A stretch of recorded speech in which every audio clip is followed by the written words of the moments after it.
거죠? 네, 일단 저를 기준으로 해서 살펴볼게요. 같은 세대를 같은 선상에서 표시하면 되니까 제 옆에는 저의 이제 형제 자매들이 있을 거고 위로 올라가면 부모님과 부모님의 형제 자매들 그리고 제일 위에는 조부모님을 표시하게 됩니다.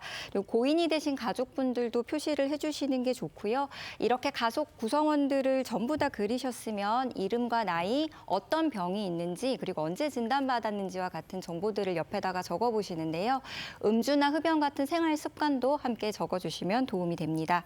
이제 저는 당뇨병을 보는 의사니까 사실 진료실에서 가장 많이 하는 질문이 가족분들 중에 당뇨병 환자가 있으신가요?인데요. 의외로 환자분들이 저는 잘 모르겠는데요 라고 대답하시는 경우가 많아요. 그래서 가족분들이 이렇게 다 같이 모인 자리에서 그림처럼 가계도를 그려서 가족력을 확인해 보시면 나중에 도움이 되실 것 같습니다. 제가 지난달에 건강검진 했는데 설문을 주는데 네. 그 가족력을 막 사촌 중에 있나요? 이런 것도 있어서 사촌까지 가요? 네, 그 사촌 만난 지 너무 오래돼가지고 몰라서 못 적었어요. 네, 그래서 물어봐야겠네. 오늘 혹시 다 모여 계시면 함께 좀 정보를 공유하시면 좋겠습니다.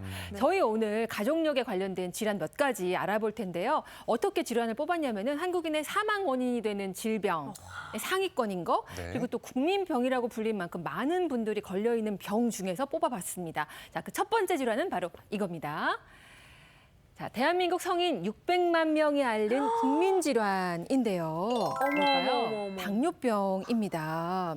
정말 제 사례가 딱 적당하네요. 네. 제가 집 가계도에 이렇게 정말 이렇게 표시를 해봤는데 저희 외할아버지가 당뇨를 오래 앓으셨거든요. 근데 저희 어머니가 요 하트 표시는 저희 어머니를 사랑한다는 얘기입니다. 당뇨를 사랑하는 게 아니고요. 이렇게 효도를 네, 하시는군요. 어머니 사랑합니다. 하여튼 당뇨를 몇십 년 전부터 앓고 계세요. 근데 워낙 하루에 운동을 3시간씩 하시면서 관리를 잘하고 계셔서 아직 합병증은 없고 제가 당뇨 전 단계에다가 고혈압 약은 매일 한 알씩 지금 먹고 있는 상황입니다. 예. 그렇다면 저는 당뇨병에 걸릴까요, 선생님?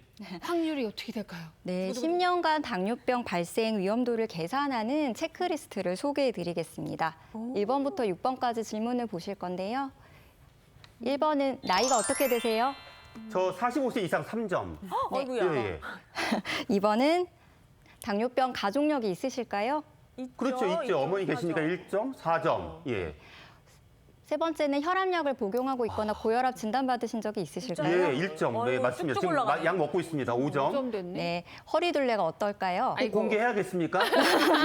2점입니다. 2점. 예, 34인치. 예. 네, 담배를 피우시나요? 담배는 안 피웁니다. 네, 술은 드실까요? 잘 먹습니다. 1점. 예. 네, 계산해 보시면 총 몇 나 큰일 점이실까요? 났네요. 8점? 9점 나왔는데 9점? 일단 점수가 높을수록 당뇨병의 위험도가 올라가신다고 생각하시면 되고요. 네. 총점이 우리 5점 이상일 때는 정기적으로 혈당 검사를 받아보시는 것이 좋습니다. 아이고. 9점 이상이잖아요. 9점이잖아요.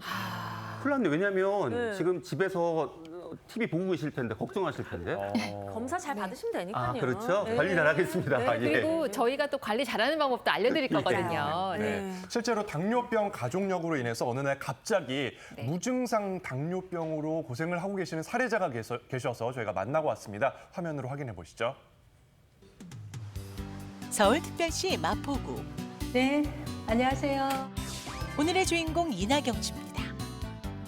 언뜻 보기엔 건강해 보이시는데요. 과연 무슨 고민이 있을까요? 네, 저는 조금 건강한 체질이고요. 그리고 당뇨 전조 증세도 전혀 없었거든요. 근데 우연히 그 교통사고로 입원을 했는데 당이 안 떨어지더라고요. 그래서 혈당 수치를 재보니까 260, 280 이렇게 돼가지고 그때 병원에서 당뇨 진단을 받았어요. 건강에 이상도 없었고 아무런 전조 증상도 없었는데요. 갑작스럽게 찾아온 당뇨병, 과연 이유가 있을까요? 저 같은 경우는 가족력이죠. 왜냐면 친정엄마가 한 30년 가까이 당뇨병으로 고생을 하셨고 그것 때문에 뭐 심근경색도 오셔서 수술도 여러 번 하시고 그리고 결국은 급성 심근경색증으로 돌아가셨거든요. 30년 동안 그 당뇨병으로 고생을 하셨는데 제가 그거를 받은 것 같아요. 가족력인 것 같아요. 전혀 예상하지 못했던 당뇨병 때문에 발병 후 6년 동안 힘들게 지냈다고 합니다. 지금은 많이 좋아졌지만 예전에부터 이걸 조금 관리할 수 있는 방법이 있었으면 좋지 않을까 싶거든요. 작은 딸도 제 체질을 많이 닮아서 혹시나 당뇨나 이런 거 조금 유전되는 거 아닌가 걱정이 좀 많이 돼요. 이런 걸 조금 예방할 수 있는 방법, 뭐 좋은 방법이 있을까요? 가족력에 관해 궁금한 것이 또 있다고요. 제 바로 위에 오빠는 30대에 간암으로 요절을 하셨고요. 제 위에 언니는 50대에 직장암으로 사망을 했어요. 당뇨뿐만이 아니라 유전적인 문제가 있다거나 다른 병이 생길 확률이 높으니까 걱정이 많이 되거든요. 이런 것도 어떻게 조금 알아볼 수 있는 방법이 있는지 정말 궁금합니다. 굉장히 의미 있는 질문을 몇 가지 던져주셨습니다. 지금 사례자분의 친오빠는 36세, 굉장히 젊은 나이인데 간암으로, 그리고 친언니가 55세의 직장암으로 세상을 떴다는 얘기를 하셨는데, 일단 암 가족력부터 좀 알아볼게요. 이건 가족력이 있다고 봐야 되는 걸까요? 네, 일단 암 가족력이라고 말을 할 때는 직계 가족 안에 동일한 암이 반복적으로 나타나거나 아니면 젊은 나이에 암이 발병하는 경우에 암 가족력이 있다고 의심을 할 수 있겠습니다. 우리 사례자분의 경우를 한번 비춰본다면 36세의 오빠가 간암이, 또 친언니가 55세에 직장암이 걸려서 이제 돌아가셨다고 했는데, 이럴 경우에 암 가족력을 배제할 수는 없다라고 말씀을 드려야겠고요. 하지만 어디까지나 이런 유전적 소인 외에도 우리가 생활 습관이나 환경적인 영향을 또 배제할 수는 없는데, 간암 같은 경우에는 B형 간염이나 C형 간염, 또 과도한 음주가, 또 직장암 같은 경우에는 고지방식이나 육류를 많이 섭취하고 섬유소를 적게 섭취하는 거가 영향을 함께 미치기 때문에 여러 가지 요인을 함께 살펴봐야 할 것 같습니다. 네, 사례자의 경우에는 어머니께서 이 당뇨병 합병증으로 심혈관 질환이 올 만큼 아이고. 당뇨병이 심하셨었는데 네. 그럼 이것도 가족력의 영향으로 볼 수 있을까요?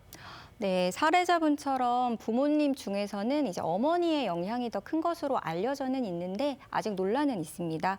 당뇨병에서 가족력이 중요한 이유는 당뇨병이 유전과 환경이 복합적으로 작용해서 발병하는 질환이기 때문인데요. 인슐린 분비나 저항성에 관여하는 유전적인 이상이 가족 구성원들에게 전달될 수도 있고, 또 고칼로리 식사나 운동 부족 같은 잘못된 생활 습관을 공유하면서 가족 전체가 당뇨병으로 진행하는 경우도 많습니다. 제가 진료를 보다 보면 환자분들이 뭐 부모님이나 자제분들을 모시고 와서 당뇨병 진료를 같이 봐달라고 하는 경우가 굉장히 많고요.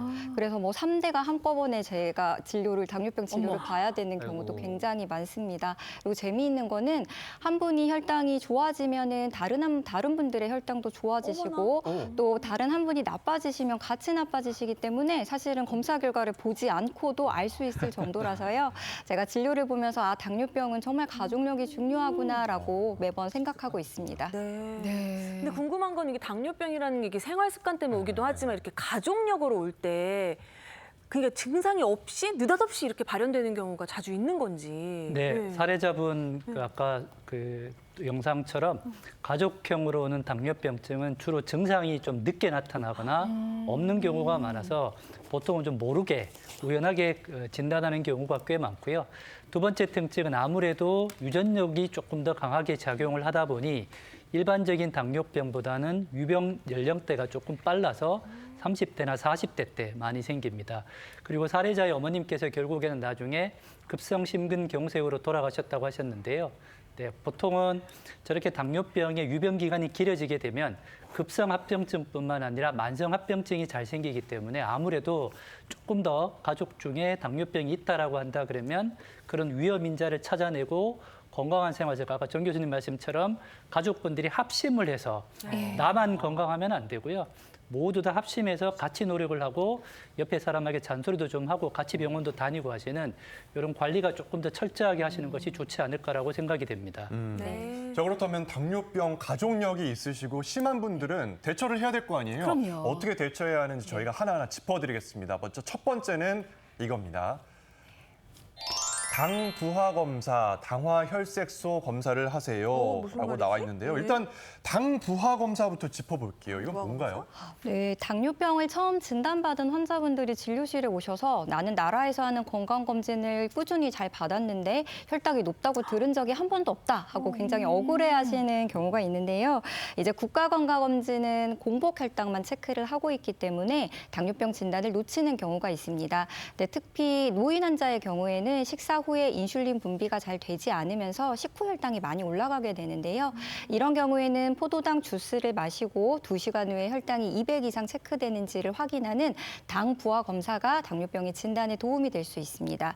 그리고 식사와 관계없이 2, 3개월 동안의 평균 혈당을 반영하는 당화 혈색소 검사를 함께 하게 되시면 당뇨병 진단을 조기에 정확하게 할 수 있겠습니다. 요즘 제 주변에서 보니까 이렇게 연속 혈당 측정기인가 그거 해갖고요. 뭐 김밥 먹었더니 혈당 어떻게 높아져서 뭐 맞아요, 라면 먹으면 어떻게 돼? 뭐 이런 얘기를 많이 하거든요. 그래서 저는 당뇨 걱정이 되니까 저도 그런 측정기 달고 다니는 건 어때요? 도움이 될까요? 네, 우선 무분별하게 사용하시면 안 됩니다. 네. 연속 혈당 측정기는 이제 동전 크기의 기계를 팔 뒤쪽이나 복부에 부착하게 되면 간질액에서 포도당 농도를 5분마다 자동으로 측정을 해서 혈당 수치로 환산을 해주기 때문에 손끝을 체열하지 않아도 스마트폰으로 24시간 동안 혈당 패턴을 관찰할 수 있습니다. 그러면 어떤 음식을 먹었을 때 혈당이 가장 많이 올라가는지, 뭐 어떤 때 혈당이 올라가는지를 바로바로 알 수 있으니까 생활 습관 교정에 큰 도움이 될 수 있는데요. 아직까지는 인슐린 주사를 여러 번 사용하고 있는 당뇨병 환자가 주로 사용을 하고 있고요. 앞서 말씀하신 것처럼 당뇨병 전 단계나 비만 환자분들처럼 이제 당뇨병 발생의 고위험군에서도 연속혈당 측정기를 사용하게 되면 당뇨병 발생을 좀 예방할 수 있다라는 연구 결과들이 있기는 하지만 당뇨병 환자가 아닌 사람들에게서 우선적으로 사용을 권고하고 있지는 않습니다. 네. 자, 당뇨병 가족력이 있는 분들도 주목해 주세요. 두 번째 대처법은 바로 이겁니다. 자, 아침밥을 꼭 먹고 붉은 고기 섭취를 줄이세요. 아쉬워하시네요. 예, 이건 어떤 이유일까요? 네, 아침밥은 꼭 잘 드셔야 하는데요. 규칙적으로 아침 식사를 잘 할 경우에는 혈당이 안정적으로 유지가 되고 신진대사 기능이 더 원활하게 잘 되기 때문에 아침밥을 잘 드셔야 되는데 아무거나 드시는 것은 아니고 만약에 붉은 고기를 많이 먹으면 특히 우리가 붉은 고기 가공육을 많이 섭취할 경우에는 그 안에 있는 햄철 자체가 과도한 섭취로 산화 스트레스를 유발하고 염증 반응이나 인슐린 저항성을 더 높임으로써 제2형 당뇨 위험을 더 악화시키거나 아니면 상태를 더 나쁘게 하기 때문에 만약에 드셔야 된다면 붉은 고기보다는 뭐 가금류나 생선류 그리고 식물성 단백질이 오히려 혈당 조절에 도움을 받으실 수 있겠습니다. 네. 자, 당뇨병 가족력 대처법 세 번째도 공개하겠습니다. 보시죠. 허리둘레 줄이고 허벅지 둘레를 늘리세요. 제일 어렵네. 하체 운동 열심히 하라고 말씀이신 이거 거죠? 어려워요. 제일 어려운 거야. 물론 이제 마른 당뇨병이라 그래서 배도 나오지 않고 한데도 불구하고 당뇨병이 있는 분들도 있습니다만은 대체적으로 배가 나오고 허벅지가 가늘어지게 되면 당뇨병의 위험이 높아지게 되죠. 허리둘레로 따져서 말씀드리면 여성분들은 88cm, 약 34인치면 당뇨병 3배, 남자분들은 102cm면 대략 40인치면 5배 정도 높으니까 이렇게 아마 전 교수님과 전화 지나가다가 이렇게 몸매 보면 저 양반 저거 당뇨병 걸리겠는데라고 이렇게 예측이 되는 보이세요? 네, 보이기 때문에 저도 사실은 당뇨병 걸리기 싫어서 보시면 배에 힘을 빡 주고요. 허벅지 이렇게 움직여서 운동을 많이 하기 때문에 실제로 몸의 근육, 특히 허벅지나 엉덩이 쪽의 근육을 많이 키우시면 이 근육이 혈당을 줄어들이게 되고 인슐린 저항성을 올리기 때문에 혈당 조절에 아주 좋습니다. 그래서 당뇨병 환자뿐만 아니라 당뇨병의 가족력이 있는 분들도 미리미리 운동을 해두시면 아주 좋은 예방책 및 치료책이 될 수 있을 것 같습니다. 네, 저희 무엇이든 물어보세요 보시면 일주일에 몇 번씩 제가 운동법 알려드리잖아요. 네. 꼭 참고하셔서 따라하시면 좋겠습니다. 자, 당뇨병 가족력이 있는 분들 대처법 네 번째는요, 바로 이겁니다. 숙면을 취하고 식후 30분 후에는 움직이세요. 움직이세요. 아, 잠이 중요하군요. 네, 잠이 보약이라는 말이 있는데요. 실제로 잠을 충분히 자지 못하면 당뇨병이 발생할 위험도가 굉장히 올라간다고 알려져 있습니다. 그림에서 보시듯이 코티솔과 같은 스트레스 호르몬이 많이 분비가 되면서 혈당을 올리고 또 그 식욕을 증가시키기 때문에 고칼로리 음식을 많이 먹게 돼서 결과적으로 혈당을 올리게 되는 효과가 있습니다.